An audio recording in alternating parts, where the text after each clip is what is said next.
صلوا على الحبيب عليه أفضل الصلاة والسلام، وتعالوا شوفوا أحلى وأقوى تفريزات لرمضان بالفراخ. عملنا توفير التوفير. عملت لكم نجس أحلى طريقة لعمل النجس والكفتة بصدور الفراخ، وعملت بانيه وشاورما وفراخ مشوية، وعملت كمان بصدور الفراخ محشية كده بالجبنة الموزاريلا. وما شاء الله ولا قوة الا بالله، حاجة كده فخر من الاخر. حتى كمان الشوربة ما نسيناهاش، عملنا كل حاجة. اتمنى تخشوا بقى الفيديو وتشوفوا عملنا ايه. يلا نبدأ التتبيلة دي سهلة وبسيطة وجميلة. لما تعملي الحاجات دي تحطها في الفريزر عشان كمان الشهر الكريم ما شاء الله بتبقى جاهزة. حتى لو طب عليكي ضيف او اي حاجة، انت عارفة احنا في رمضان بيبقى الوقت ضيق جامد يعني، فالحاجات دي بتبقى كده جاهزة عندك في الفريزر. من لما تحبي تطلعيها وتجهزيها بسرعة ما شاء الله بتبقى جميلة خالص. هنا بقى حطيت 3 ليمونات، ولو عندك ليمون اكتر انا بحب في الوصفة بتاعتي يبقى في ليمون. حتى لو عندي ليمونة كمان زيادة كنت حطيتها مفيش مشكلة خالص. المزازه بتاعت الليمون بصراحه بتبقى تحفه فيها. هنا عندي معلقتين من الصلصه كده، وكان فيها سبايسي شويه، قلت احطها علشان تخلي الطعم بتاع البانيه بتاعي جميل. وما شاء الله ولا قوه الا بالله، كان الوصفه دي تحفه وجميله، ودي اللي هجهزها ان شاء الله في الشهر الكريم كده اشيلها لرمضان. هنا معلقه كوبايه زبادي، حطيت عليها معلقه من بهارات فراخ، وعندي السبع بهارات، وعندي كاري. للاسف ما كانش عندي فلفل اسود. وحطيت كمان كان بقيه البهارات الفراخ، لان الحبه الاولانيين كانوا حبه صغيرين يعني. وحطيت حبه خل وصوص الصويا، حطيت كمان معلقتين كده و3 معالق من الخل. حطيت كل المكونات دي، وحطيت الملح بتاعي. هقلب بقى المكونات دي يعني تقليبه تمام التمام كده، لان دي اللي هحطها في الفريزر. عايزه اقولك احلى تتبيله تتعمل فيها البانيه بتاعي. طبعا انا عاملاه قبل كده، وانا مجربه يعني كذا وصفه للبانيه وكده، بس دي احسن طريقه بالنسبه لي ان انا يعني اشيل فيها البانيه بتاعي. هنا بقى خلاص هحط بقى البانيه واقلبه تقليبه حلوه كده. حتى كان عندي طبق بانيه كمان فضيته عليه، وهقسمه على على كيسين. او طبعا انت عارفه العدد اللي عندك، فانت بتقسميه على يعني على تبع الافراد الاسره يعني، اسكت ياما او شويه، فانت بتقسمي زي ما انت عايزه. كان عندي كمان طبق بانيه كان لسه ما حطيتوش عليه، احطه بقى في الاخر، وبعد كده احطه في الاكياس. دي طريقه التتبيله بتاعتي وخلاص. هي كانت جاهزه، بس للاسف النور كان قاطع، فالاضاءه كانت وحشه شويه. هبدا بقى ان انا احط كده في الاكياس، بس عشان الحلوسه والحاجات دي هقفل معاكم، وبعد ما اعبيها كده هرجع لكم تاني ان شاء الله.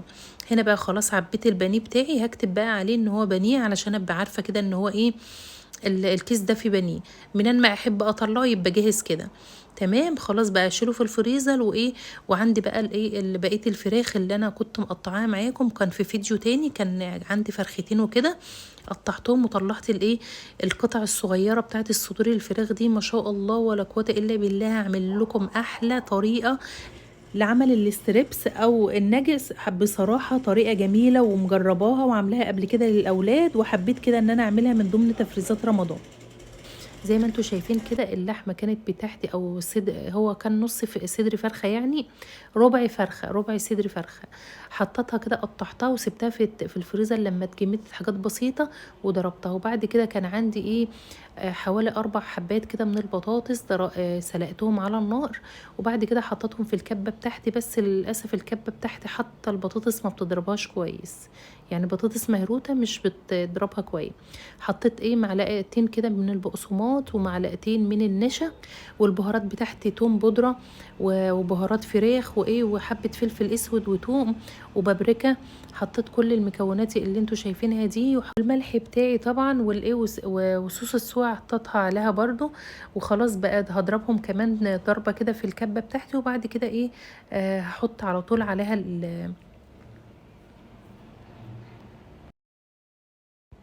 الفراخ وكده. بس هضربها بس ضربتين. حطيت طبعا الدقيق زي ما قلت لكم 3 معالق من الدقيق او معلقتين على حسب الكميه اللي انتوا بتحطها وكده. هضربها خلاص كده هي يعني اكتملت في الضرب يعني. انا عايزه اقول لكم ان الكبه دوختني والله، بس عشان اضرب العجينه دي، ولا انها عجينه سهله وبسيطه، بس والله دوختني خالص. احط بقى كله كده في وعاء واحده، وانزل عليها عجن بقى، اخليها كلها تختلط كده في بعضها. لو الكبه بتاعتك كويسه مش زي الكبه بتاعتي كده، كنت تحطهم كلك على بعض وتضربيهم كده في في الكبة هتطلع ما شاء الله حلوة خالص. هنا بقى فضلت اعجن فيها عشان كل المكونات كده تخش جوه بعضها. ممكن تزودي عليها كمان معلقتين من الدقيق، بس انا لقيتها بصراحة مش محتاجة ولا اي حاجة من دي. هتشكليها بقى على الشكل اللي انت حباه. تمام. هبدأ بقى اعجنها خالص لغايه بصوا ما احس كده ان هي ايه، كلها داخله في بعضها. انا بقى لو عندي مثلا انا ممكن ادهن ايدي ميه او زيت وانا بعجن. المهم تاخدي بالك انك انت ما تبلهاش او تبلبلها ميه كتير، علشان خاطر طبعا ايه ما تفكش منك. احنا الطريقه دي بقى ايه، طريقه سهله وجميله. صينيه كده وفردت عليها كيس ودهنت الكيس ايه زيت، وبعد كده هفضي كل المكونات اللي احنا ضربناها مع بعض وهبدأ بقى افردها ايه في الصينيه. عايزه اقول لكم دهنت ايدي زيت كده ورحت ايه حاولت ان انا افردها لغايه بس ما حسيت ان الاركان بتاعه الصينيه كلها ايه واخده من العجينه بتاعتي. وبعد كده حطيت فوقها كيس تاني دهنته برضو بالزيت ورحت فردها كده بالايه. الاول بدأت الاول بايدي كده وبعد كده ايه حطيت فوقها كيس وفردتها. عايزه اقول لكم احلى طريقه، يا سلام كده لما تعملوا ايه حبه مكرونه كده فريحه او بطاطس او تعمليها سندوتشات سهله وبسيطه، وطبعا تحت ايديكي بتعملي ايه في اي وقت. هنا بقى كانت سهله. بصوا كده افضل بقى من ان انا ايه اعمل بايدي ولا وايدي تلزق وكده. لا، حطيت الكيس بعد ما دهنته زيت ورحت حطاه عليها كده وخلاص. كان بصوا ما بتمسكش في الكيس ولا اي حاجه. النشابه او الفرد النشابه اللي انت بتفردي بها العجين هتفردي بها الايه الخلطه اللي احنا عاملينها دي او العجينه اللي احنا عاملينها دي. دي طريقه واحلى طبعا من الجاهز. شايفين شكلها عامل ازاي. هبدا بقى اقسمها طبعا زي ما انت حابه. عايزه تقسميها صوابع مربعات بشكل انت حباه، ده حاجه ترجع لك انت. هنا بقى هبدا بقى ان انا اقطعها اهوت وايه، وده الشكل اللي انا حابه ان انا اعمله يعني، واحطها خلاص كده في الفريزر. هسيبها لما تجمد خالص، وزي ما انتوا شايفين كده بعد ما جمدت هبدأ بقى ان انا ايه اطلعها. ما شاء الله ولا قوة الا بالله، جميلة. وان شاء الله لما اطلع منها واعمل يعني في رمضان باذن الله هنبقوا مع بعض خطوة بخطوة وهتشوفوا الشكل بتاعها. ولو عاوزين ترجعوا له الفيديوهات بتاعتي ممكن تشوفوها. انا عاملاها برضو جميلة وتحفة وما شاء الله. يعني انا لما قررتها تاني لقيتها عاجبة العيال وكده، فطبعا حاجة مضمونة وعاملاها في بيتك، حاجة سهلة وجميلة وما بتاخدش معاكي ولا وقت ولا اي حاجة، وبتعمليها بالشكل اللي انت حباه.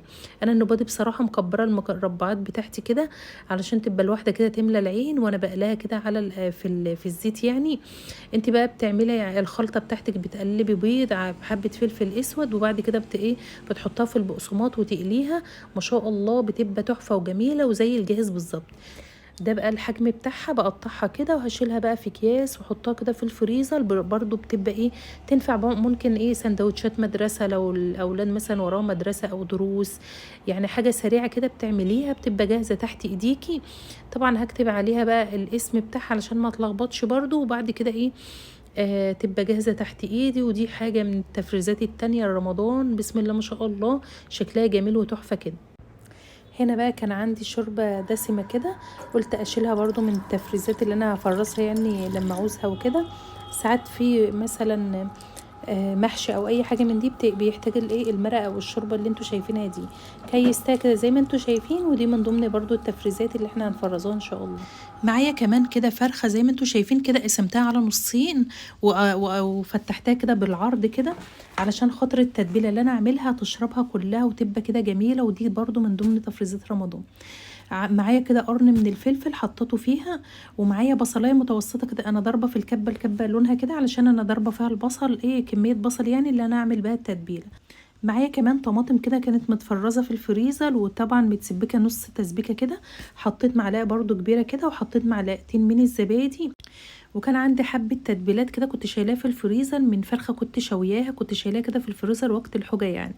بصراحه طلعتها كده. الخلطه دي عباره عن جزر وبصل وفلفل وتوم. يعني بصراحه كانت خلطه كده جميله، قلت ازودها علشان خاطر الفرخه كده تتشبع معايا بالايه بالتتبيله التحفه اللي احنا بنعملها. وما نسيتش طبعا احط البهارات بتاعتي، حطيت السبع بهارات وبهارات الفراخ وروزماري وفلفل اسود وبيبس رمان. تمام. هحط بقى وطبعا الملح بتاعي وكده وايه، وهحط بقى في الايه في الطبق اللي انتوا شايفينه ده، وهفضي كل الكميه دي. انا كنت الاول بحسب ان انا ايه ممكن يعني اشيل منها حبه، قلت لا انا هحطها كلها. ودي ايه الفرخه انا قسمتها على نصين ليه؟ علشان خاطر يعني انا مكنتش عارفه ساعه ما اشويها احب اشويها بانهي شكل يعني. انا ممكن كمان احطها في الايه اعملها كبسه. تمام، التتبيله دي يعني تنفع ان انا اعملها في كبسه وكده، فقلت انا اعملها على نصين، يا شويتها يا عملتها في كبسه كده يعني، متاح قدامك تعملي اي حاجه. تمام، كنت عايزه احطها كده كلها في كيس واحد، بس بصراحه الكيس بتاعي صغير، فقلت لا انا اقسمها على كيسين، واقسم برضو التتبيله بتاعتي كده، عايزاها كلها كده تتشبع من الايه التتبيله بتاعتي. والحمد لله بفضل من ربنا كده ايه خلصت معانا الفرخة المشوية زي ما انتوا شايفين كده. يعني بصراحة كانت الريحة بتاعت الايه التتبيلة تحفة وجميلة كده زي ما انتوا شايفين كده. ان شاء الله كمان طعمها يبقى احسن كمان يعني. هنا بقى معايا صدر كامل كده من الفراخ، تعالوا شوفوا هعمل احلى طريقه كده بصدور الفراخ اللي انتوا شايفينها دي. هنعمل بقى كده كفته فراخ، مسكت الصدر كامل كده قطعته قطع صغيره او مكعبات زي ما انتوا حابين، وبعد كده هضيف بصلايه كبيره. طبعا انا عامله البصل كله مره واحده قبل ما افتح الفيديو علشان خاطر ايه ماخدش من الوقت الفيديو يعني كتير، وخاصة ان انا عاملة يعني كذا حاجة، فعشان كده ايه مش عايزة اطول عليكم. البصلاية نسيت اقول لكم ان انا بعصرها كده علشان خاطر الايه الخليط بتاعي ما يبقاش ايه سايب كده. هحط معلقة كبيرة كده من الطماطم المتسبكة، وكان عنده خضرة كده في الفريزر حطيت معلقتين كبار. وبعد كده بقى حطيت الايه معلقتين من البقسماط زي ما انتوا شايفين كده، و3 معالق او معلقتين من الدقيق على حسب حجم الصدر اللي قدامك. والدقيق ده اختياري، لو انت مش حابه تحطي مفيش مشكله خالص. وحطيت معلقه كده من بهارات الفراخ تحفه وجميله. يعني عايزه اقول لكم بصراحه جايه لي هديه كده من السعوديه ومش عارفه الاقي زيها ابدا. حطيت بقى فلفل اسود كده عليها والملح بتاعي، ورحت ضربها كده كلها في الكبه. تمام، بعد ما ضربتها في الكبه كده زي ما انتوا شايفين طالعه عامله ازاي، طبعا بتلزق وكده. فالطبق ده حطيت فيه زيت، وبقيت الف بايدي كده. وممكن بدل الزيت ميه البصل اللي طلعت منك، انا ما بحصرش على فكره البصل كله، انا بحصر نص كميه البصل بس، علشان انا حابه ان الميه يعني ايه بحب البصل وميه البصل وكده في الايه في الكفته بتاعتي. عايزه اقول لكم الكفته دي اختي بتعملها، عشان كده انا عملتها يعني تحفه وجميله. فبصراحه من كتر ما عجبتني قلت لا لازم أنا اعمل واصورها معاكم علشان تستفيدوا كده بالحاجات دي. الحاجات دي موفره جدا والحمد لله طالعه جميله وشكلها زي ما انتوا شايفين كده. هنا النار كان قطع يعني، خلصت الكميه واحطها كده ايه في الفريزر، وبعد كده ايه هطلعها. شايفين عامله ازاي، هي ما كانتش يعني جمدت للدرجه يعني، بس بصراحه علشان اصور وكده ما كنتش قادره ولا مش مستحمله استنى اكتر من كده.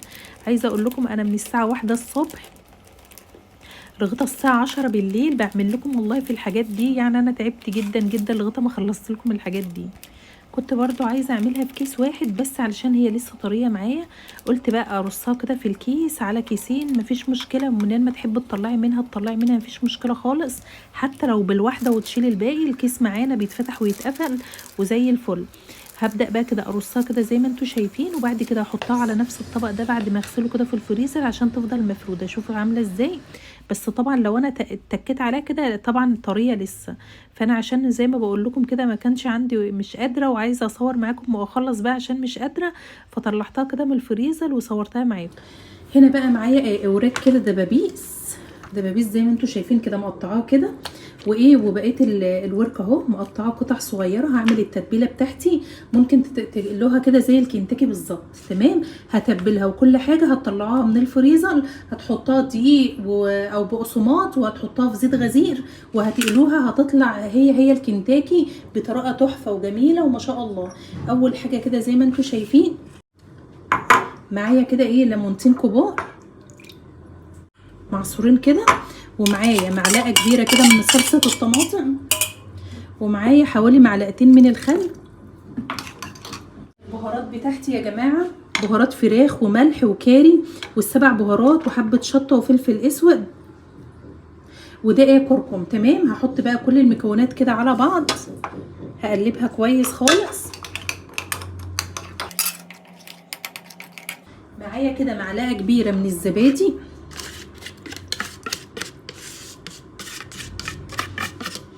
هقلب بقى كل المكونات دي على بعض وهخلطها مع ايه، مع التتبيله بتاعتي. ودي تتبيله برضو من تتبيلات ايه رمضان. هخلطها بس كويس كده علشان كل حته في الفراخ بتاعتي او في الدبابيس بتاعتي كل حته تكون ايه شاربه كده ايه من التتبيله بتاعتي.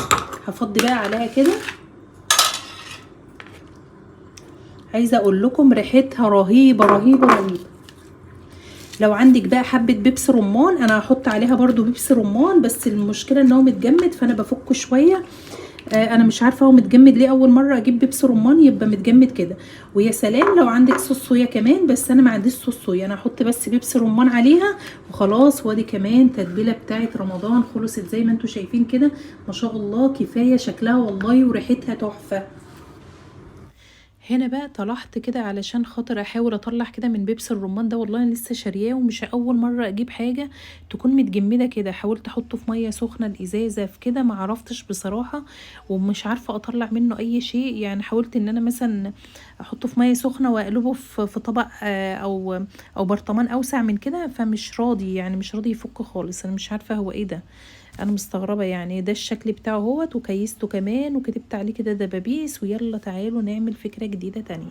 هنا بقى هنعمل الايه البهارات بتاعه الشاورما.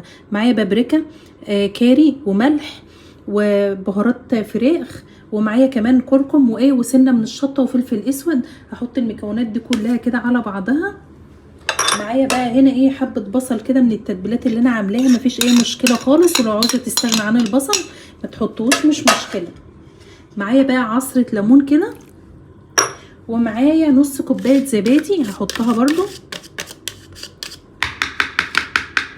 ومعلقة من الخل، ومعايا كمان توم مفروم هضيفها عليه كده زي ما انتوا شايفين. وادي الشاورما بتاعتنا جاهزة. ساعة ما تيجي تعمليها بتطلعيها على طول، بتقطعي عليها فلفل وبصل وتروح حطها في طاسه وتتعمل سندوتشات. احلى سندوتشات شاورما معانا كده زي ما انتم شايفين بطريقه سهله وجميله، وطلعت كمان من بواقي الايه الفراخ اللي احنا بنعملها مع بعض. هستنى بقى الاذان يأذن واحط بيبس الرمان وخلاص كده. وادي تتبيله كمان خلصت معانا. هنا بقى المعاناة زي ما انتوا شايفين كده، يعني عذاب علشان اخد بس معلقة بيبسي رمان. انا مش عارفة والله هو ايه ده. حاولت كده لغاية ما نزلت يعني معلقة، لان انا بحب بصراحة اضيف عليه بيبسي رمان وكده. والشاورما دي كده جاهزة معانا على طول. بتطلعي من الفريزر وتقطعي بس طرنشات بصل وفلفل، وبعد كده بتنزليها على الطاسة على طول تحمريها. وممكن كمان تعملها ايه سندوتشات عيش سوري، او تعملها في مكرونة او في اي حاجة من دي. زي ما انتوا شايفين كده تتبيلتها تحفة وجميلة والله، وكنت اتمنى تشموها كمان. هنا بقى معانا صدور الفراخ كده دقتها كده زي ما انتوا شايفين، فردتها. هبدأ بقى احشيها جبنة موزاريلا. معايا هنا معلقه كبيره كده من بيبس الرمان. هنبدا نعمل بقى عليهم بس ايه معلقه ممسوحه كده من الزيت. دي اختياري، حاجه بسيطه كده من الثوم، حبه من الملح صغيرين كده، حبه من بهارات الفراخ معلقه كبيره كده. واعمل كده كل الايه المكونات دي. بس هعصر عليها ليمونه، معلقه من الخل كده عشان بس اسيب الايه الخل اللي مش البيبس الرمان اللي مش راضي يعمل ده. هنا برضو نفس الدوخة، فضلت اقلبه حبة كبار كده الغطا بس ما فك معايا شوية بسيطة. وبعد كده بقى الورق الاسترتش اللي انتوا شايفينه ده هبدأ بقى ان انا افرده كده على الايه على الرخامة بتاعتي. انا بحسبه يعني هيلم معايا الورق ده، عشان كنت جايبه قبل كده رول وكان مدوخني وكده، بس الحمد لله ده طلع كويس يعني. هفرد كده ايه صدر الفرخه، وبعد كده هدهنه بالخليط اللي انا ايه حطيته معاكم بخردل. مفيش مشكله لو خالص، انتوا بس انا حابين اكتفيت انكم ان انا ادهنه كده تدهنوه بالمكونات اللي انتوا شفتوها دي. وبعد كده بلف الايه الصدر بتاعي زي ما انتوا شايفين كده وخلاص. وبعد كده بقى ايه باخد الاسترتش بتاعي وافضل الفه لفه يعني تمام، واقفله من الجنبين كده، واروح واجي كده لغايه ما احس ان هو ايه اتمسك كده ايه مع بعضه. الاكل ده بقى يا جماعه ممكن تعمليه بكذا طريقه. ممكن بعد ما تعمليه كده تسخني ميه وتحطي فيها بالاسترتش بتاعه، مفيش مشكله خالص. وبعد كده بتطلعيه تقطعيه وبيبقى كده بينزل من قلبه كده ايه جبنه سايحه. وممكن تحطيه كده في بعد ما يطلع من الفريزر بتحطيه كده في بيض وبقسماط او كورنيك فليكس وتقليه كده وتاكليه تحفه وجميل. كده خلصناها زي ما بقول لكم، بتبقى جاهزه وجميله كده زي ما انتم شايفين. حطها في الكيس وخلاص، دي من ضمن برضو تفريزاتنا في رمضان ان شاء الله. طبعا وحاجه جديده وحلوه يعني تغييرات في الاكل وكده. انتوا عارفين في رمضان بتبقى الواحد ملهوش نفس قد كده، فالحاجه بتبقى جاهزه تحت ايديك. عملنا فراخ الشوي زي ما انتوا شايفين كده، عاملين كيسين. ودي فراخ كده تتعمل مرقه او صينيه بطاطس او اي حاجه من دي. دي الكبد اللي طلعت من الفراخ بتاعتنا، ودي الفراخ اللي احنا عاملينها بالشكل الجميل ده. زي ما قلت لكم انكم ممكن تسلقوها زي ما هي في كيسه كده، تسخنوا الميه وتسقطوها فيها وهتطلع متماسكه. هتقطعوها تلاقوا الجبنه الموزاريلا كده طالعه تحفه وجميله، بسم الله ما شاء الله. وكمان الكبد والقوانص اهيت. وممكن كمان بعد ما تسلقوها تقطعوها او تقلوها باي شكل انتوا حابينه. وهنا الكبد والقوانص بتاعتي، وهنا الشاورما زي ما انتوا شايفين كده. عايزه اقول لكم ريحتها كده وريحه التوابل بتاعتي كده مفحفحه ما شاء الله. وهنا الدبابيس اللي ممكن تتعمل كنتاكي زي ما انتوا شايفين كده. كل حاجه معموله كده بدقه وتوفير يا جماعه، توفير التوفير. انا حبيت اوريكم كل المكونات بتاعتنا علشان اوريكم كل حاجه بنقدر نعمل منها. يعني من فرخه واحده ممكن تعملي كذا حاجه وحاجه موفره وجميله. وهنا كمان الكفته بتاعتنا هي شكلها تحفه وجميل كده زي ما انتوا شايفين. اما بقى بالنسبه للفراخ اللي احنا عملناها كده في اول الفيديو، حاجه تحفه وجميله. الحاجات دي يعني ايه برضو عاملينها من صدور الفراخ زي ما انتوا شايفين كده. بس انا كنت حاطاها بقى في التلاجة لان بصراحه يعني عامله الفيديو ده على يومين. وهنا برضو اهوت الكيس التاني ما شاء الله ولا قوه الا بالله. انا كنت كمان خدت منه، عملت للاولاد انتوا بتطلعي منه وتقليها وهي مجمده كده زي ما انتوا شايفين. بتعملوا خلطه بيض كده، وبعد كده بعد ما بتحطها في البيض بتحطها في بقسماط او كورن فليكس باي طريقه انتوا حابين تقلوها بتقلوها. وما شاء الله جميله وطلع معايا كميه كده زي ما انتوا شايفين. كمان عملنا البانيه اللي في اول الفيديو كنا عاملينه مع بعض. عايزه اقول لكم هو خلاص اتجمد برده دلوقتي لاني انا كنت عامله الفيديو كده على يومين. وما شاء الله دي الكميه يا جماعه اللي احنا عملناها. ما تنسوناش بقى في لايك وسبسكرايب ودعوه حلوه كده من قلبكم. عايزه اقول لكم والله انا تعبت جدا جدا في الفيديو ده، تعبت لغايه ما وصلت كل حاجه عملتها لكم بذمه وامانه والله العظيم عشان اوصل لكم كل حاجه حلوه كده. ما تنسونيش يا جماعه بقى في اللايك وسبسكرايب ودعوه حلوه كده من قلبكم. والسلام عليكم ورحمه الله وبركاته. عايزاكم بقى ما تنسونيش في الكومنتات وتقولوا لي رايكم ايه في الحاجات اللي احنا عملناها.